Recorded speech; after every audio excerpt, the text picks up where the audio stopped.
నమస్తే రమ్మగారు. నమస్తే జయ. రమ్మగారు, మనం కాశీ మజిలీ కథలు చెప్పుకుంటూ ఉన్నాము. ఏ కథలో ఉన్నామో టకీమని చెప్పాలి నువ్వు. అయ్య బాబాయ్, గ్యాప్ వస్తే చెప్పలేకపోతున్నారు. ఇన్ని కథలా? అందరూ ఒక్కొక్క రోజు ఒక్కొక్కటి వింటారు. నా పరిస్థితి ఏంటి చెప్పండి మరి. నాతో పాటు నువ్వు కూడా వినేస్తున్నావు కదా. ఆ. నేను చదివేస్తాను, నువ్వు వినేస్తున్నాము. అదృష్ట దీపుడు కథలో ఉన్నాం. ఎస్. మిత్రగుప్తుడు అని పేరు మార్చుకున్న అదృష్ట దీపుడు హరిదత్తుడు గురించి విషయం చెప్పడానికి, అంటే ఇది రక్షించడం కోసం ప్లాన్ చేసుకున్నాడు కదా. ఈ అమ్మాయి కలహంసిక ప్రియం వదని అడిగిందట, నువ్వు ఎందుకు ఇలాంటి నిర్ణయానికి వచ్చావు, ఈ ప్రశ్న ఏమిటి, ఆ సమాధానం ఏమిటి, ఇన్నాళ్ళు పెళ్లి కాకుండా ఉన్నావు, పెద్దదాని అయిపోయావు కదా, బులంతపై అంటే మామూలుగా 16 వచ్చేసరికి పెళ్లి చేసేవాళ్ళు రాజకుమార్తెలు, ఇంకో ఏడాది ముందు కూడా. అప్పటికి ఎన్నేళ్ళుగానో ఆ సమాధానాల కోసం చూస్తుంది. అంటే అప్పుడు ఈవిడ ఏం చెప్పిందట, ప్రియం వద, ఒక సన్యాసి నా చిన్నతనంలో, నేను చిన్నపిల్ల 12-13 ఏళ్ళప్పుడు మా ఇక్కడికి వచ్చారు. కొన్నాళ్ళు ఆయన మేము సేవించాము.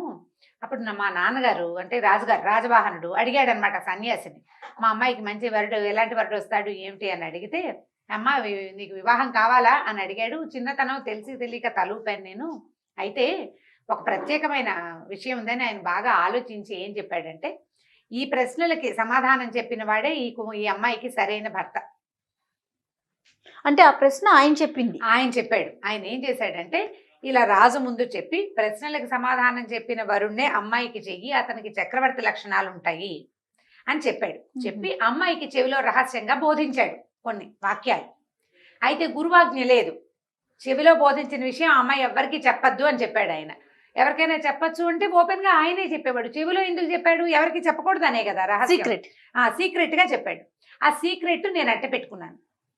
ఆయన ఏం చెప్పాడు, ఈ వ్యవహారం అంతా, ఈ గుడి దేవాలయం ఏ ప్రశ్నలు అయితే ఆ అమ్మాయి అడుగుతుందో దానికి సంబంధించిన అసలు సమాధానాలు ఆ అమ్మాయి చెవిలో చెప్పాడు. ప్రశ్నలు ఏమడగాలో రాజుగారికి తెలుసు, దానికి సమాధానం స్పష్టంగా ఈ అమ్మాయికి తెలుసు. చెప్పెళ్ళాడు ఆయన, ఈ సమాధానం వచ్చిన వాడిని పెళ్లి చేసుకోమ్మా, నీకు కళ్యాణం అవుతుంది, నీకు శుభం జరుగుతుంది అని చెప్పాడు. అప్పటి నుంచి నేను వెతుకుతూనే ఉన్నా. ఆయనే భువనేశ్వరిని ప్రార్థించడం నేర్పించాడు నాకు. ఆ క్రీడా స్కేలి శైలం దగ్గరికి వెళ్ళమన్నాడు. ఇప్పుడు ఈ అమ్మాయి కొండ దగ్గరికి వెళ్తుందిగా, శిఖరం మీద కూర్చుంటుంది, అక్కడికి వెళ్ళటం కూడా ఆయన వల్లే జరిగింది. సమాధానం కోసం వేచి ఉన్నానని చెప్పింది.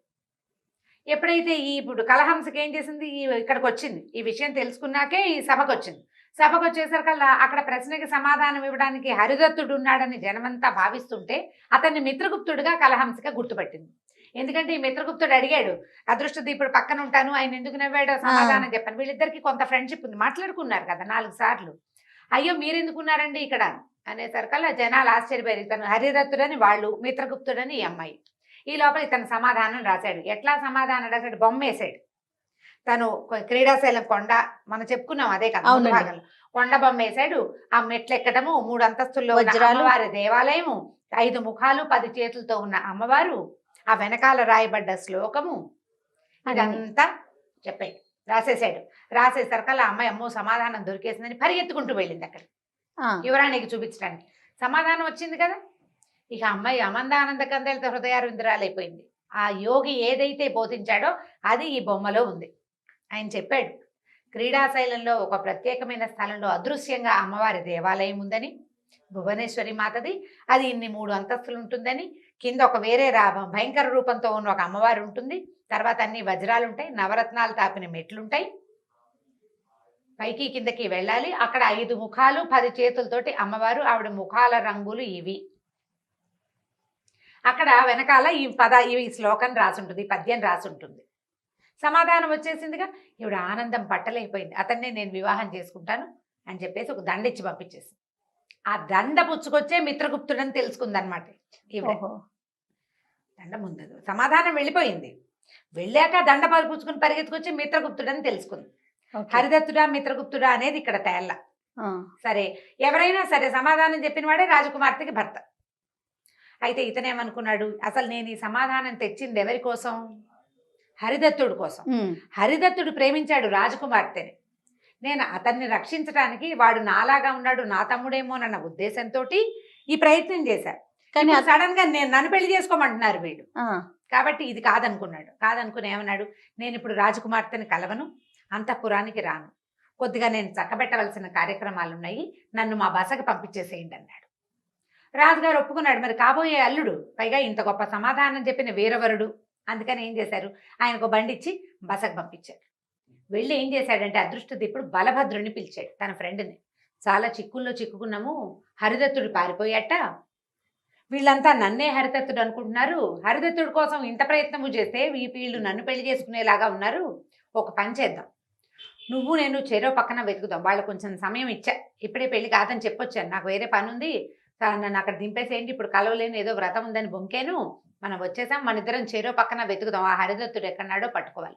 ఈజీయే వాడిని పట్టుకోవటం, నా పోలికలో ఉన్నవాడిని నేను గుర్తుపడతా, నా పోలికలో ఉన్నవాడిని నువ్వు కూడా గుర్తుపడతావు. ఈ బలభద్రుడు కొంచెం ఉండు నాకు కన్ఫ్యూజింగ్గా ఉందని నిదానంగా మొత్తం వివరంగా చెప్పించుకున్నాడు. సరే, ఇప్పుడు మనం హరిదత్తుడిని వెతుక్కోవాలి.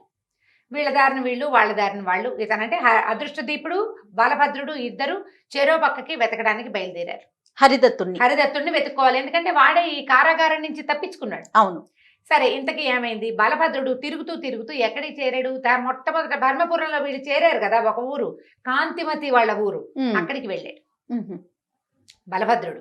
వెళ్ళేసరికల్లా ఇంతకుముందు తమ ఒక సత్రంలో దిగారు కదా, ఎక్కడైతే ఈయనకి జాతకం చెప్పారో ఆ సత్రంలో దిగాడు. అప్పుడు కొద్ది రోజులు అక్కడ ఉండేసరికల్లా అక్కడ ఏవో పరిచయాలు అవి ఉన్నాయి. ఆ పరిచయాల్లో వాడు ఎవరినో, ఏమయ్యా ఏమిటి నువ్వు నాతో పాటు ఉన్నాడే, అలాగా ఉన్నవాడిని ఎవరినైనా చూసావా నువ్వు అని అడిగితే, ఓహో నీకు తెలుసా, నేను మళ్ళీ వచ్చి చెప్తానన్నాడు వాడు. సరే, అతను సాయంకాలం మధ్యాహ్నానికి వచ్చి ఏం చెప్పాడంటే, అదృష్టదీపుడు అని అంటున్నారు, ఒక కుర్రాడు అదృష్టదీపుడు అని భావిస్తున్నారు వీళ్ళు, అతను ఈ యువరాణి కాంతిమతితోటి గాంధర్వ వివాహం చెందేట, ఆమె కాస్త గర్భవతి అయింది. రాజుగారు ఆమెని పెంచి పోషించాడు, మగ పిల్లాడు పుట్టాడు. నేను అదృష్టదీపుడిని ఉత్తరం రాసేట, కాగితము వాళ్ళ దగ్గర ఉన్న పాత కాగితాలన్నీ పోల్చుకుని అది అదృష్టదీపుడు హ్యాండ్ రైటింగ్ అని వాళ్ళు ఒప్పుకున్నారు. ఆయన కోసం చూస్తున్నారు వీళ్ళంతా, రాజుగారు కూతురు మొత్తం ప్రజలంతాను. మరి రాజుగారు అల్లుడు రావద్దు, ఈ చూస్తుంటే ఏమైందట, బారసాలకైనా వస్తాడా రాడా ఆయన అని చెప్పుకుంటున్నారు జనమంతా. అయితే 3-4 రోజుల నాడు ఒక కుర్రాడు వీళ్ళకి దొరికాడు, అదృష్టదీపుడని భావించారు. ఎందుకంటే అతను ఇక్కడ ఉన్నాడు, అతనే ఇతను అని చెప్పుకున్నాం కదా. కానీ అతనేమో నేను అదృష్టదీపుడిని గాను, నేను ఎవరిని గాను, హరిదాసుని కూడా కాదు, నా పేరు హరిదత్తుడు, మీరెవరో నాకు తెలియదు అంటున్నాడు. యువరాణి కాంతిమతి ఏమో వాడిని పోనివ్వద్దు, వీడే నా భర్త, నా పిల్లాడికి తండ్రి అంటోంది. అతని సత్రంలో ఉన్నాడనే సంగతి నిపుణుని చతురికి ఉంది కదా, కాంతిమతి తాలూకు చెలికత్తే, ఆయన ఈ సత్రంలో ఉన్నాడని, ఆయనకు ఒక ఆయన జాతకం చెప్పాడని, తనే ఆయన్ని తీసుకెళ్లి రాణిగారికి, యువరాణికి పరిచయం చేశానని చెప్తుంది. ఆ అమ్మాయి గుర్తుపట్టింది, ఈ అమ్మాయి గుర్తుపట్టింది. వాళ్ళేమో ఇతనేనంటున్నారు. అతను నాకు ససేమిని అంటున్నాడు, ఆవిడెవరో నాకు తెలియదు, నేను ఆవిడ మొహం ఇప్పుడు దాకా నేను ఎప్పుడు చూడలేదు, ఆవిడ కన్న కొడుకు నా కొడుకు ఎందుకు అవుతాడు, నాకు తెలియదు కాక తెలియదు అంటున్నాడు. అసలు అదృష్టదీపుడు ఎవడో వాడి పేరు కూడా నాకు తెలియదు అంటున్నాడు. నానా గోలాగా ఉంది. ఇప్పుడు యువరాణిని ఏమంటారు, గాంధర్వ విధిని వివాహం ఆ రోజుల్లో చెల్లేది, కాదంటానికి వీల్లేదు. ఈ కుర్రాడేమో నేను ఒప్పుకోవటం లేదు, నేను ఒప్పుకోను అంటున్నాడు. ఏమిటో అర్థం కాలేదు, ఇక ఆలోచిస్తున్నాడు బలభద్రుడు. ఒకవేళ ఓహో హరిదత్తుడు అక్కడి నుంచి తప్పించుకున్నాడు, ఇక్కడికి వచ్చాడనమాట, మనవాడు అక్కడ ఉండిపోయాడు, ఎక్కడికో వెళ్ళాడు ఇప్పుడు వెతకడానికి. సో ఇప్పుడు హరిదత్తుడిని నేను వెళ్ళి గుర్తుపట్టి, వీడు హరిదత్తుడు అదృష్టదీపుడు కాదని చెప్పాలి. ఇంతలో ఏమైంది, ఈ సత్రంలో చాలామంది వాళ్ళు వీళ్ళు చేరతారు కదా, అదే ఆయన ఒక ఆయన మాట్లాడుతున్నాడు. ఏమిటి అని వినేసరికల్లా ఆయన ఏం చెప్పాడంటే, అయ్యా హరిదత్తుడు అనే పిల్లాన్ని నేను పెంచానండి, చాన్నాళ్ల క్రితం నేను ఒక అడవిలో నడిచి వెళ్తుండగా ఒక చంటి పిల్లాడికి ఏడుపు వినపడింది, అప్పుడే పుట్టిన పురిటి కందుని ఒక కోతి ఎత్తుకుని ముద్దు చేస్తోంది, కోతిని తోలేసి పిల్లాన్ని తీసుకున్నాను, పురిటి కందు అప్పుడే పుట్టాడు పిల్లాడు. అయితే నేను పిల్లలు లేరు, నేను మా ఇంటికి తీసుకెళ్ళాను, ఆ పిల్లాడు మనకి కోతి వల్ల దక్కాడు, భగవంతుడి వల్ల కూడా దక్కాడని హరిదత్తుడని పేరు పెట్టాను. కోతిని సంస్కృతంలో హరి అంటారు, విష్ణుమూర్తిని కూడా హరి అంటాం కదా, హరి కదా ఆయన పేరు. ఈ రెండిటికి కలిసి వచ్చేలాగా నేను హరిదత్తుడని పెట్టుకున్నా. 6-7 సంవత్సరాలు వచ్చాక నాకు ఒక కొడుకు పుట్టాడు. నా భార్య ఈ పిల్లాడిని బాగా చూడడం మానేసింది. సరేలే, పిల్లాడికి విద్యా వయసు కూడా వచ్చిందని ఒక గురువు ఆశ్రమంలో పెట్టానండి, గురువుగారి ఇంట్లో పక్క ఊళ్ళో. అయితే వాళ్ళ ఇంట్లో కొంచెం పిల్లాడు పెద్ద అయ్యాక ఆయన కూతురు వల్ల ఏదో తగాదా వచ్చిందని, పిల్లాడు అక్కడి నుంచి లేచక్కపోయాడని చెప్పుకున్నారు. నేను అక్కడికి వెళ్ళాను కానీ అక్కడ పెద్దగా రుజువుగా తెలియలే. ఆ అమ్మాయి విషయము నాకు అర్థం కాలేదు, ఈ పిల్లాడు ఏమైపోయాడో తెలియలేదు. వీడు నేను హరిదత్తుడిని అంటున్నాడు కదా, ఒకవేళ ఆ హరిదత్తుడు నేను వెతుక్కుంటున్నాను, నేను పెంచిన పిల్లాడు హరిదత్తుడు ఒకడేనేమో, చూడ్డానికి వచ్చానండి అన్నాడు. ఇంతలో ఆ సత్రంలో ఒక మూల పడుకున్న ఒక ముసలిమ అమ్మ లేచి వచ్చి, బాబు ఏ అడవిలో మీరు ఆ పిల్లాడిని ఎత్తుకున్నారు అని అడిగింది.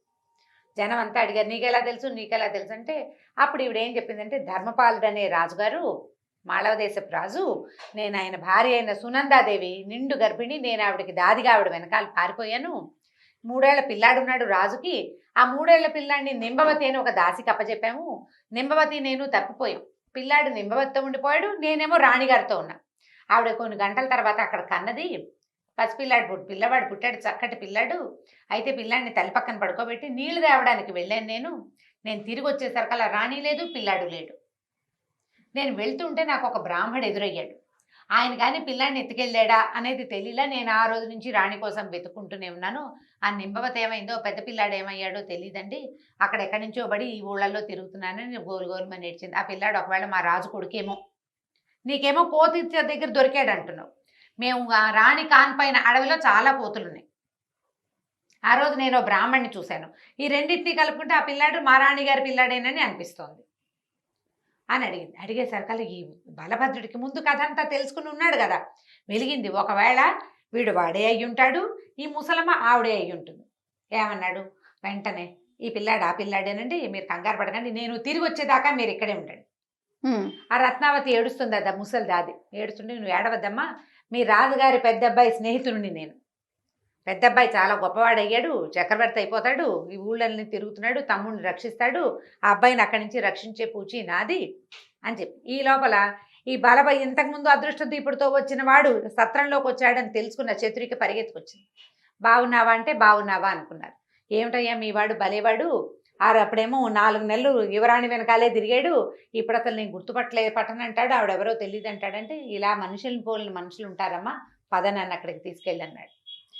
అక్కడ అతను ఒక చోట అట్టి పెట్టారు. వాడు పారిపోవడానికి ట్రై చేస్తున్నాడు. అంతఃపురంలో పెట్ల ఒక జైలు లాంటి ఒక భవనంలో ఉంచారు. బండి జైలు కాదు, లాంటి భవనం. అక్కడికి తీసుకెళ్ళేసరికి వాడు గింజుకుంటున్నాడు. ఆ హరిదత్తుడు, నన్ను వదిలేయండి, నాకు ఆవిడెవరో తెలీదు, నేను అసలు ఈ ఊరే మొట్టమొదటిసారి వచ్చాను, నేను ఇప్పటిదాకా రాలేదంటాడు. అక్కడికి ఇతను వెళ్ళేసరికి ఆ బాబు నన్ను గుర్తుపెట్టావా అన్నాడు. అనగానే, అయ్యా మీరా మహానుభావులు, మీ వల్లే కదండి 6 నెలలు నా జీవితం పొడిగించబడింది. వాళ్ళ వధ్యస్థానానికి ఎవరు వెళ్ళారు? బలభద్రుడే రాజుగారి ఆజ్ఞాపత్రం తీసుకెళ్ళాడు. ఏ ఊళ్ళో? ప్రియంవద వాళ్ళ ఊళ్ళో, పుష్పగిరిలో. ఇతను ఉత్తరం తీసుకొచ్చాడు, 6 నెలలు ఈ అబ్బాయి శిక్షని పోస్ట్ పోన్ చేయండి అని. మీ వల్లే నేను బతికి బయటపడ్డాను, 6 నెలలు ఇక్కడ దొరికిపోయానండి అని అనేసరికల్లా ఈ లోపల ఏమైంది, చతురిక పరిగెత్తుకుంటూ వెళ్ళి యువరాణి కాంతిమతిని చంటిపెట్టితో సహా తీసుకొచ్చింది. తెచ్చేసరికల్లా ఆ అబ్బాయికి ఏం చెప్పాడంటే హరిదత్తుడు, బాబు నువ్వేం కంగారు పడకు, ఈవిడ యువరాణి యొక్క భర్త మీ అన్న అయిన అదృష్టదీపుడు.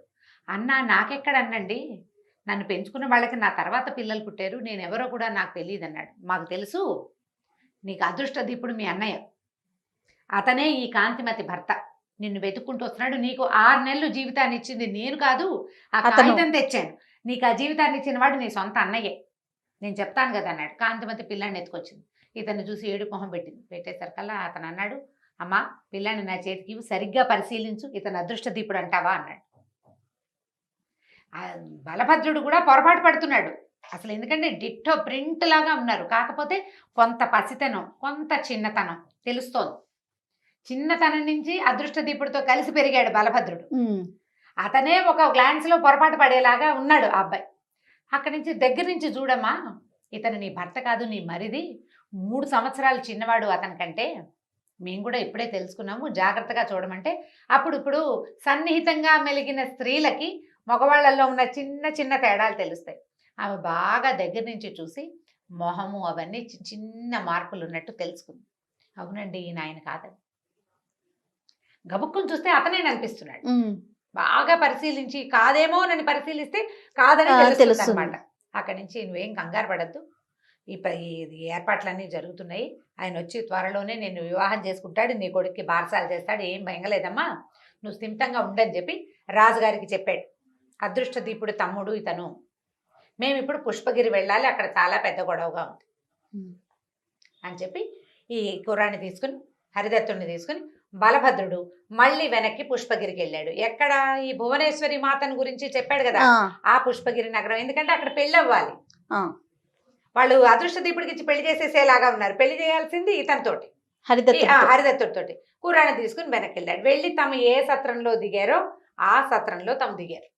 దిగేసి ఏం చెప్పాడంటే, నువ్వు ఇక్కడే ఉండు, మీ అన్నయ్య వచ్చేదాకా, వాళ్ళకేం చెప్పాడంటే ఆ రత్నావతిను ఆ బ్రహ్మావధాని ఇద్దరు ఉన్నారు కదా, పిల్లానికి పురుడు పోసిన ఆవిడ, పిల్లాన్ని పెంచిన మీ ఇద్దరు నేను వచ్చేదాకా మీరు ఇక్కడే ఉండండి సత్రంలో అప్పచెప్పారు. బాబు మీతో పాటు నాతో పాటు ఇదివరకు ఉన్నవాడు సాక్షాత్తు అదృష్టదీపుడే, మీ సత్రం తాలూకు యజమాని, వీళ్ళిద్దరూ ఆయన కావాల్సిన వాళ్ళు, జాగ్రత్తగా చూసుకోండి వీళ్ళని అని చెప్పి అటు పెట్టేసి హరిదత్తుని తీసుకుని ఈ ఊరు వచ్చాడు. సత్రంలో దిగాక నువ్వు ఇక్కడే ఉండు, నేను వెతుక్కొస్తాను ఎక్కడున్నాడో అదృష్టదీపుడని బయటికి వెళ్ళాడు. ఇప్పుడు ఇంకా కన్ఫ్యూజన్ తీరలా, ఇంకా కన్ఫ్యూజన్ నడుస్తూనే ఉంది. ఎందుకంటే ఇప్పుడు ఈ హరిదత్తుని చూసిన వాళ్ళు మిత్రగుప్తుడు అనుకుంటారు, అతను చూసిన వాళ్ళు ఇతను అనుకుంటారు. ఎవరు ఏమనుకున్నారో తర్వాయి భాగంలో తెలుసుకుందాం. తప్పకుండా అండి. కానీ ఇది మాత్రం చాలా ట్విస్టీగా ఉంది రమ్మగారు. అవును, చాలా జాగ్రత్తగా 1కి 2 సార్లు వింటే తప్ప అర్థం కాదు. రైట్ అండి. నమస్తే. నమస్తే. ఈ వీడియో కనుక మీకు నచ్చినట్లయితే లైక్ చేయండి, షేర్ చేయండి. మరిన్ని వీడియోస్ కోసం మా ఛానల్ని సబ్స్క్రైబ్ చేసుకోండి.